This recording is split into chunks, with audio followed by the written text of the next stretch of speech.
Parent engagement is an essential component of Ontario's equity and inclusive education strategy.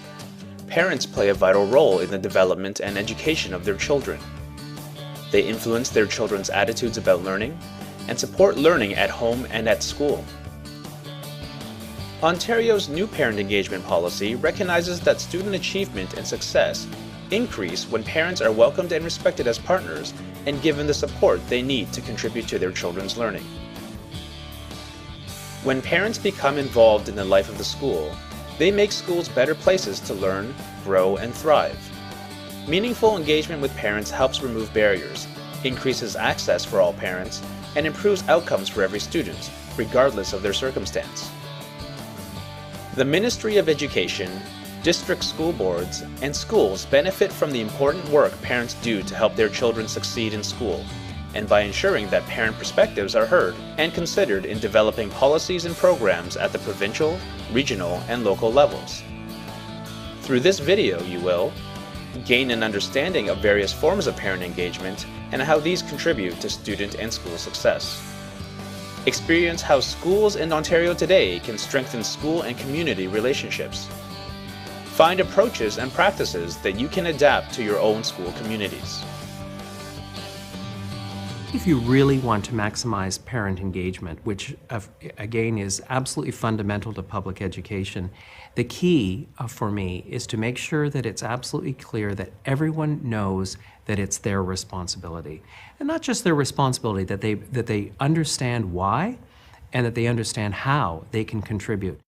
And I think where schools have been very successful in engaging parents in general has been because they've built solid relationships with parents as partners, and they really value whatever unique needs those parents are bringing forward.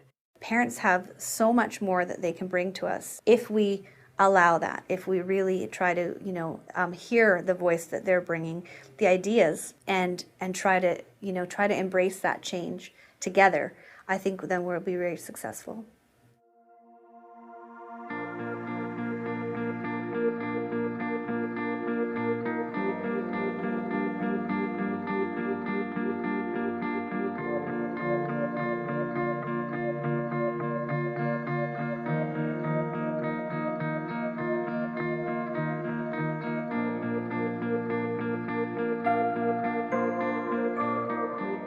An inclusive school board really is about equal access to the benefits that we have to offer. And I think we have to constantly remember that that may require differentiated treatment. What we're trying to do is improve the performance of our students, prepare them for what they're going to face when they leave us. And we know we can't do that alone. So to engage our parents is critical to our success. As a parent, I'm impressed constantly with how this school is trying to reach out to us as a family. So from simple announcements that will come across our voicemail, so knowing that they're constantly looking for open communication with us as families. One of the key things that we've been doing is to try to make it clear that parent engagement is at every level of the organization. It's the responsibility of absolutely everyone involved in the school and in the board, and so that our frontline staff, our secretaries, our clerical workers understand their role in parent engagement in terms of welcoming parents into the school. That certainly our caretaking custodial staff understand their role, and it just opens up all of the opportunities when everyone's engaged in the process. I think for a school, we really need to use our community partners as well as having our parents come into the school and provide different opportunities for the students, as well as participating in the different opportunities that we have for both the students and the parents. When beginning this process, one of the key things and fundamental, I think, for it to be successful is that you need to have the voice of the students, the staff, and the community.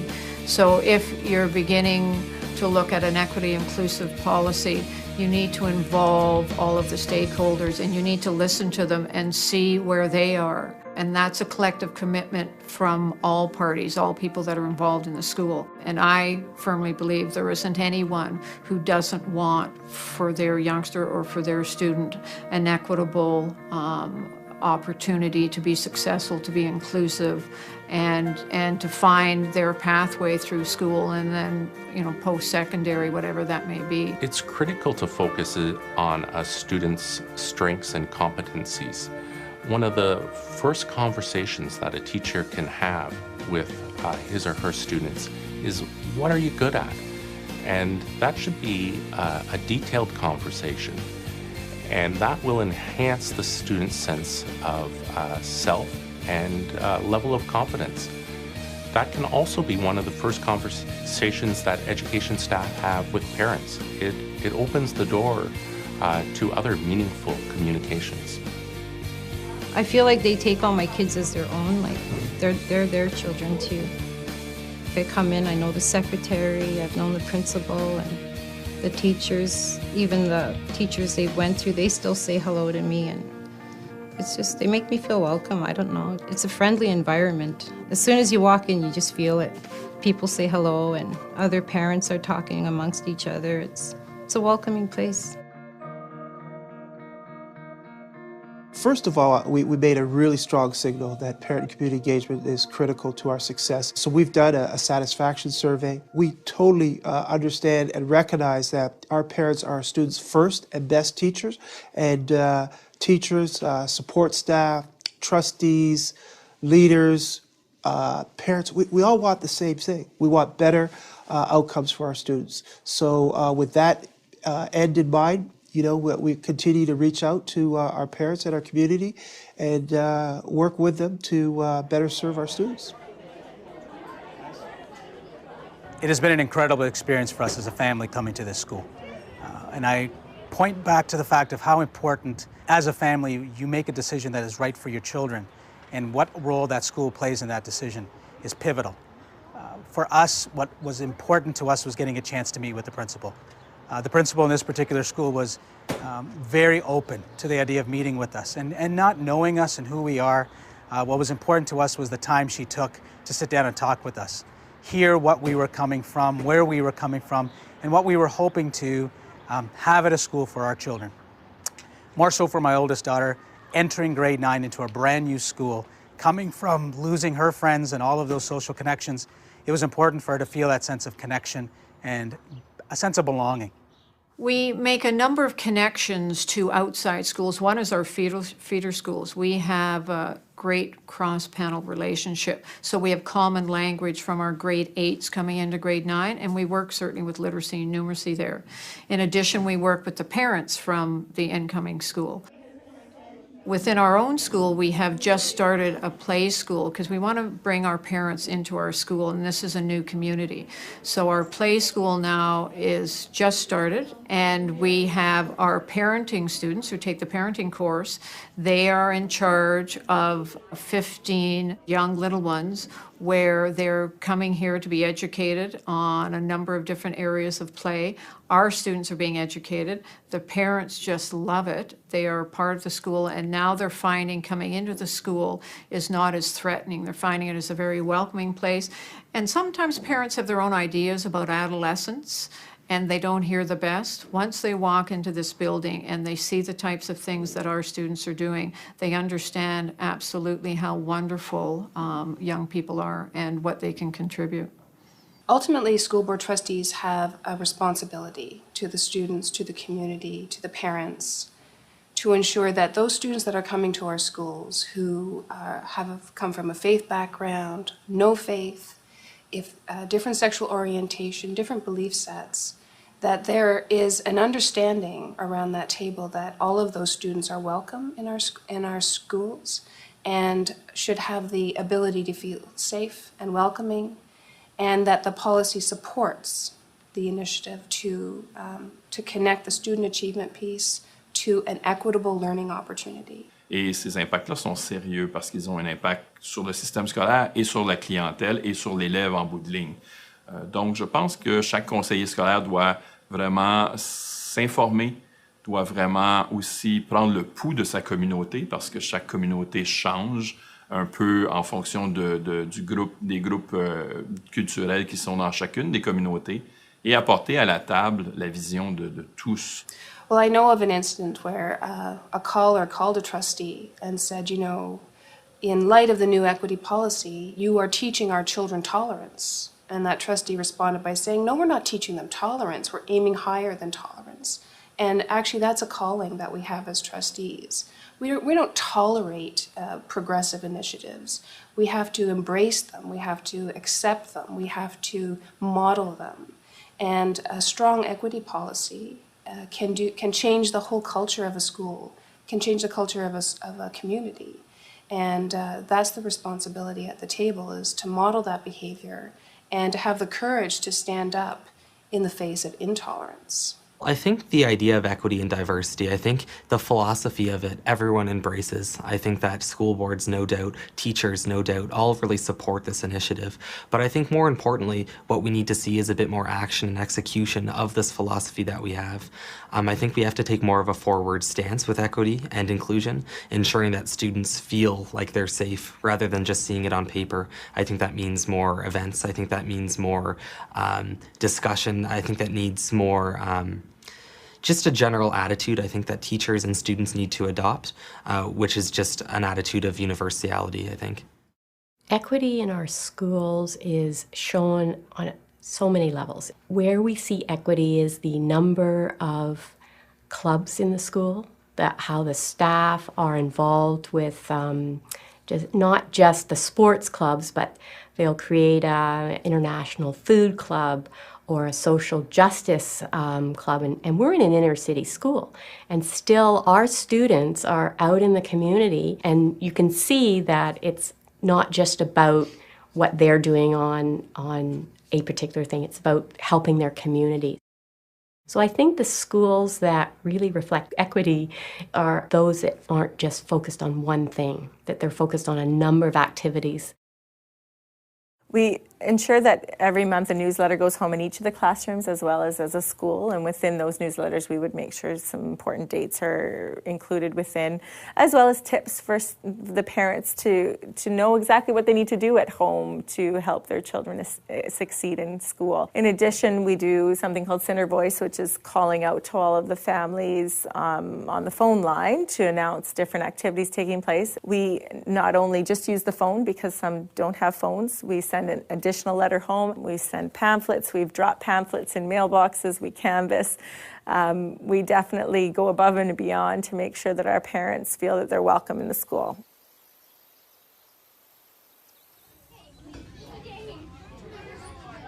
One of the things we've done at the school effectively has been to open our doors, and we invite people into the school, but we also tend to go out to areas in the community. We will go to a group where mothers meet, and I will talk about curriculum, talk about literacy, share the newsletter in a variety of languages, and ask opinions. So sometimes we in education think that we need to only invite people into our building. I think we can be active and proactive in actually seeking out opinions.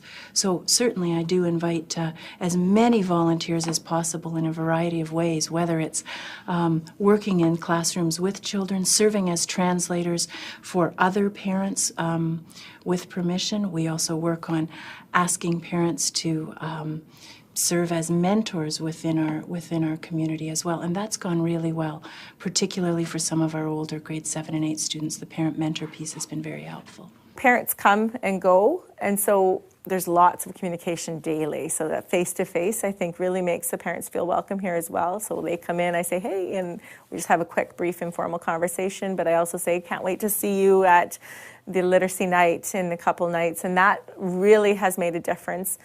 And the final real push that we found that worked was having the kids at an assembly right before we are going to have an activity and really talking to them about it. So they go home right away and talk about it and say, this is going on tomorrow or this is going on tonight and I want to come.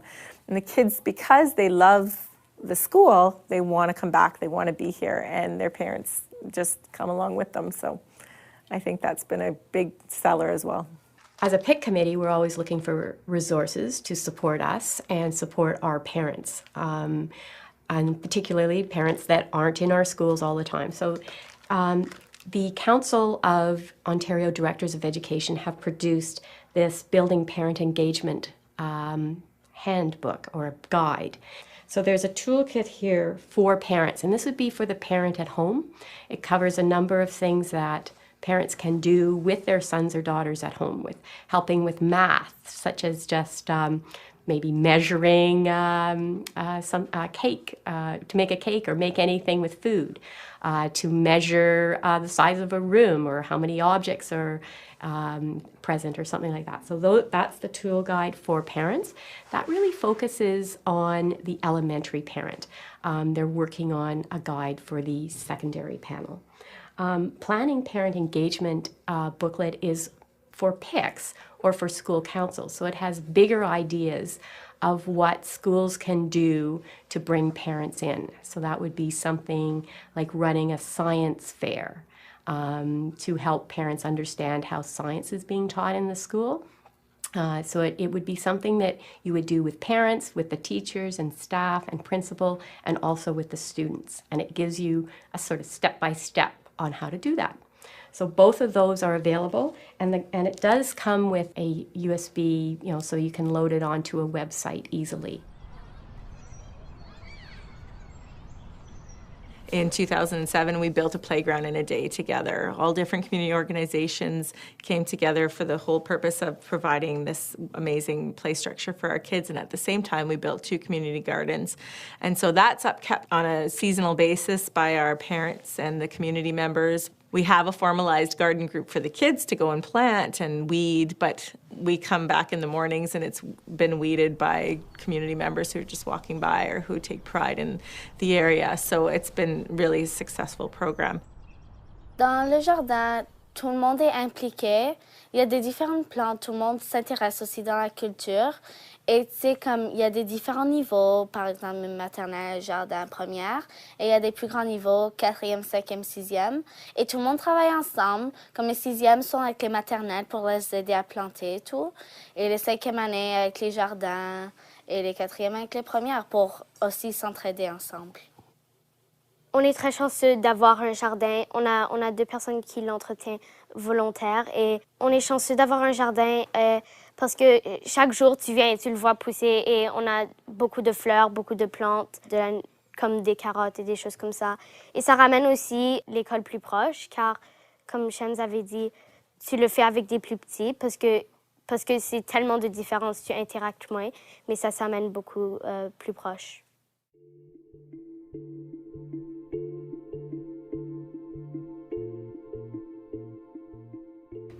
With the parent survey, it was a starting point to ask some tough questions about what does diversity look like in a school? What do you see happening in our school that would support you actually coming into our school? We've also wanted to know, where we are along the continuum, of cultural proficiency in simple language, to try and understand, to give some direction. That information is always brought back to our parent council.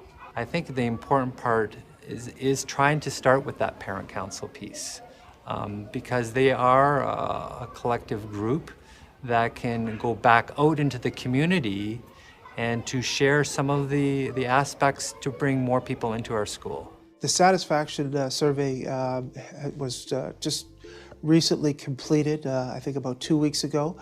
And what we're going to do is analyze those results and really to do a bit of a temperature reading on the organization. Certainly we know there's a lot of great things going on, but there's always, opportunities to get better.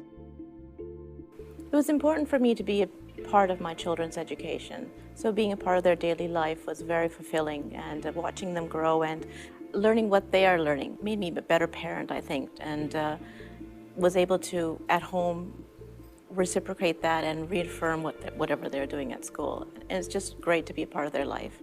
We encourage as a PIC committee that schools let parents know about the volunteer opportunities in the school and to invite parents to come and help. There's obvious things such as field trips, coming in to help with the library, sorting books, might be handing out pizza at lunchtime, but there's also opportunities for parents to help specific children in the classroom. So a parent might want to read with a child, or they might want to do some math, or support a healthy activity or something like that, or a fun day at the school. We participate in as much as we can with the school. I just try to let the kids know that, I try to let them know that it's not getting an education is really important to them, and the only way I see they're going to get that aspect is if I do the same thing. Like when the school has things going on, I feel it's only right that we come and participate in it, and the kids seem to enjoy, and it makes them feel proud that we're proud of what they're doing and what's going on in their school. Research shows that the more the parent supports the child at home, the less likely the child is to miss school. The more likely they are to do better on their tests and homework assignments or school assignments. The more likely they are to stay in school and graduate, and the more likely they are to go on to something after school, post-secondary or work. As a school, we want to make sure that the students of our school see themselves in their school and feel comfortable in their school, see themselves in their education and in the instruction in the classroom. We have 50% Aboriginal population in our school, so we ensure that the children and the parents who come in of that background feel welcome. So I feel strongly that the face of the Canadian student is changing dramatically.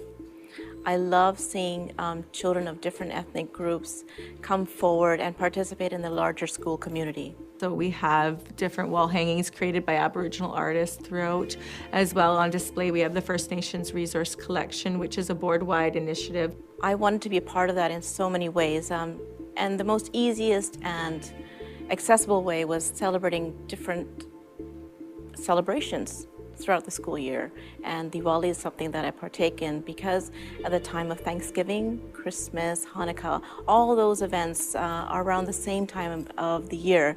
So that's something that I've played a role in throughout my children's education, was coming forward and sharing the parallels of the different celebrations that we do. Our board was very fortunate to have been one of the school boards in Ontario chosen for the Urban Aboriginal Education Project. And so they received a grant, and part of that grant was to create the First Nations Resource Collection that every school received. And the teachers have been trained on different lesson plans that go along with the First Nations Resource Collection. So there's different pieces within that collection that they can take, for example, a Métis sash, and there's a lesson that goes along with it, or multiple lessons. I have about 10 teachers go to these sessions and learn about how to incorporate Aboriginal education, Aboriginal culture into the curriculum that they're teaching now. So we've seen some amazing results. But in addition to that, we make sure we celebrate every different culture that we have in the school. We have something called Heritage Day put on by one of our education assistants every year, where we celebrate every different culture. We have many community partners who come in and present different shows for us. We have Scottish dancing and Ukrainian dancing and Italian dancing, and we just celebrate every culture that we possibly can think of for a full day, and we've had nothing but positive results with that. We have an annual powwow where we have our community partners come in, a variety of different dancers and drummers, and teach our students about the Aboriginal culture. And so the kids all sit in a big circle in the gym, and the powwow and the dancing go on in the middle, and it's been an amazing process as well. There's that absolute recognition that we need to do more to reach out to our diverse parents. We know that one size doesn't fit all, and so it really is a work in progress. When I look at some of the work that's happening through our parent and literacy centers, when I take a look at the fact that we've actually done a satisfaction survey, again, reaching out and made sure that that was done in a number of different languages so that we could get their voice and again, continue to reach out and work with them on behalf of our students. Here are some things you should consider when looking at your own school community. Are all parents given the opportunity to contribute? Do the languages in which information is distributed represent the languages used by parents of children at the school? What arrangements can be made to include parents who live a greater distance away from the school? What arrangements have been made to accommodate parents' work schedules? Do parents know what ways they can contribute to the school community? How will support be provided to enhance parent engagement in their children's learning? And how will community members know that their ideas have been taken into consideration?